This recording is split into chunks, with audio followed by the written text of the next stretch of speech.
যে আমার লালিয়ার কালি, তার সাথে দেখতে পাচ্ছেন ম্যাডামের সেই মোরগটা। ম্যাডাম বললো বিক্রি করে দেবো, এতটি মোরগ দিয়ে কী করবো। তার 5টা বাচ্চা উঠেছিল, তার মধ্যে 4টাই মোরগ হয়েছে। এখন ম্যাডাম এতটি দিয়ে কী করবে। পরে ভাবলাম যে আমি খাওয়ার জন্য নিতে পারি। ম্যাডাম ছেড়ে পালন করছে, ছেড়ে পালন করলে মুরগির মাংসগুলো অনেক স্বাদ হয়। আর এখানে আমার মুরগিদেরকেও খাবার দিয়ে দিয়েছে। এখন শুধু একটা একটা খাঁচায় পানি প্রত্যেকটা খাঁচায় দিতে হবে। আর এদিকে আমাদের খাবারের নতুন সদস্য এসে পড়েছে। আর এই ঝুটিপড়ি আর কালো ডায়মন্ডকে একসাথে রেখে দিয়েছি। আর নিচে রয়েছে খরগোশ। এখানেই হলো সদস্য। বলছিলাম যে ম্যাডামকে একটা মুরগি দিয়ে দিচ্ছে, এই যে রেখে দিয়ে দিয়েছিলাম। তাহলে ম্যাডামের মা অসুস্থ, বাপের বাড়ি চলে গেছে, তার জন্য আবার আমার কাছে নিয়ে এসে কয়েকদিনের জন্য রেখেছি। আর এদিকে ম্যাডামের এই কাদাকনাথ একটা মোরগ একটা মুরগি, এই দুটো ম্যাডাম আমার কাছে বিক্রি করে নাই, বললো যে কয়েকদিন নিয়ে রাখ, খাবার টাবার দিয়ে দিছে, সে 5-10 দিন পরে এসে পড়বে। আর এদিকে হলো এটাকে ম্যাডাম বললো যে একদম বিক্রি করে দেবো। পরে বললাম যে সুন্দর সুন্দর বাচ্চা, তার মধ্যে আমার এই যে ওই পাশে মায়ের পিছনে যেটা, ওটার কালার অনেক সুন্দর লাগে।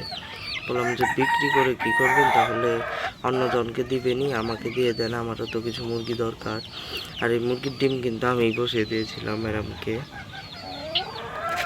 আবার হলো কালা মুরগিও ম্যাডাম, কালো মুরগির নিচে আমার 4টি ডিম দিয়েছিলাম, আমার মুরগি, এক্ষেত্রে আমি তার ডিমই আমি বসে দিয়েছিলাম। আর কালো মুরগির নিচে দিয়েছিলাম, সে বসাইছে কাদাকনাথের 2 হালি ডিম আর টাইগারের 1 হালি ডিম। পরে আমি তাকে আমার দেশি মুরগির ডিম, যে এই কালা ডায়মন্ড আর ঝুটিপড়ির একটা ডিম দিয়েছিলাম, সবগুলোরই দিয়েছিলাম। পরে 6টা ডিমের মধ্যে 2টাই ব্রন আসছে, আর 4টাই নষ্ট হয়নি, ওগুলোতে ব্রন নাই। তার কারণ হলো আমার মোরগ তখন ছিল না কিছুদিনের জন্য, এই কারণে। আর এই মুরগি কিন্তু ওই বাচ্চাদেরকে নিয়ে রয়েছে, ম্যাডাম এটা আমাকে দিয়ে দিয়েছে একবার মতন। আর ওই 2টা আবার ম্যাডাম নিবে, কাদাকনাথ 2টা আর ওই কালো ওইটা। খরগোশ চুপচাপ বসে রয়েছে। আমি যে ওদেরকে খেতে দিয়েছি, এখন আবার পানি টানি দিয়ে দিতে হবে। ওদের একটু কষ্ট হবে কিছুদিন, তাও কষ্ট মেনে নিতে হবে, কিছুই করার নেই। আর বাচ্চাগুলো এত কেচায়, একদম ভালো লাগে। বাচ্চা পালানো একটু কষ্টকর ডিমের মুরগির থেকে।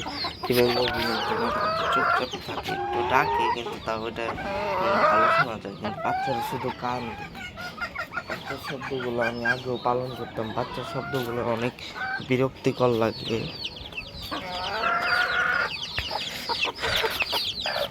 যে শেষের ওই মুরগির বাচ্চাটা আমার অনেক সুন্দর লাগে, তো প্রিন্ট বোনা অনেক সুন্দর উঠবে। আর এখানে কয়টা মোরগ কয়টা মুরগি হবে এখনো বোঝা যাচ্ছে না, সবগুলোকেই মোরগ মনে হচ্ছে। দেখা যাক কি হয়।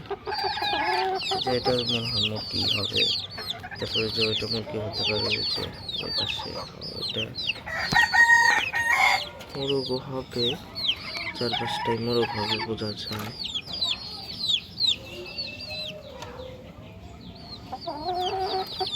এই পর্যন্ত আবার সকালে চাল খেতে দিয়েছিলাম, এখন দেখি কি খেতে দিই। খুব একদম কিছু করে সব মুরগি নিয়ে আমি খুব ভেজালের মধ্যে পড়ে গেছি। আর কি করা যাবে, এটা নিয়ে এটা সামলাতেই হবে। আপনাদের সাথেও শেয়ার করলাম ব্যাপারটা। আর এই কিছুদিন আমাকে একটু কষ্ট করতে হবে। আজকের ভিডিও পর্যন্ত, সবাই ভালো থাকবেন, সুস্থ থাকবেন। আর আমাদের চ্যানেলে কতদিন ধরে অনেক লোকজন কমে গিয়েছিল, আবার আস্তে আস্তে বেড়ে আবার চ্যানেলটা আবার দাঁড়াচ্ছে। সবাই পাশে থাকবেন, তাহলে আমি আমার সব গুরুত্বপূর্ণ ভিডিও বিষয়ে আমি ভিডিও দিই, আপনারা নিরাশ হবে না আশা করা যায়। ভুলভাল কোনো তথ্য নেই আমার মুরগিদেরকে নিয়ে। আজকের ভিডিও এই পর্যন্তই, ভিডিওটি এখানে শেষ করছি।